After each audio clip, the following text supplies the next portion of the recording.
আসসালামু আলাইকুম ভাই, কেমন আছেন সবাই? এই দেখেন, আচ্ছা জঙ্গলের ভিতরে ঘুরতেছি। এখানে কোনো ছিনতাইকারী নাই, কোনো লুটপাটকারী নাই, কোনো ডাকাত নাই। দেখেন, এই যে নিরিবিলি জঙ্গল দেখছেন, এখানে কাজ চলতেছে অবশ্যই, কিন্তু চুরি চামারি এদের সব বলতেই নেই।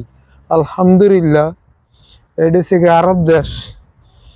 আরব দেশ আপনারা কই জিজ্ঞাসা করতে পারবো না। দেখেন এখানে কত জঙ্গল, আর আমি এখানে এই জায়গাটা আমি এই ব্রিজের নিচে আমগো আমগো একটা এলাকা আছে কাশপুর ব্রিজ।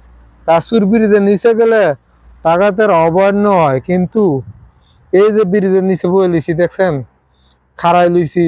রাত্র বাজন বাংলাদেশ টাইম রাত 3টা, বাহারাইনের টাইম প্রায় 11:30 11টা বেজে আছে গা।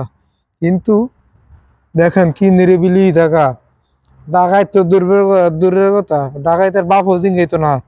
জানে কি লেগাইছেন জিঙ্গেইলো, ওই জিঙ্গেইলো পুলিশে জিঙ্গিতে পারে, কারণ পুলিশে এদেশ অধিকার আছে, পুলিশের এদেশের কর্তব্য আছে। কথা বুঝাইতে পারছি।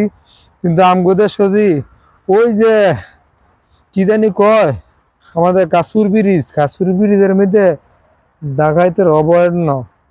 ডাকাইতের অভয়ারণ্য কারণ মানুষের কর্মসংস্থান নাই, আইনের শাসন নাই। এই জন্য মানুষ এখন ডাকাতি পথ বেছে নিছে। আইনের শাসন বলতে কোনটা বলছি জানেন? আইনের শাসন হয়েছে একটা আছে যারা ওই যে মাদক দ্রব্য আইনা বেচে বিক্রি করে, সেগুলা ধ্বংস করে নিতেছে।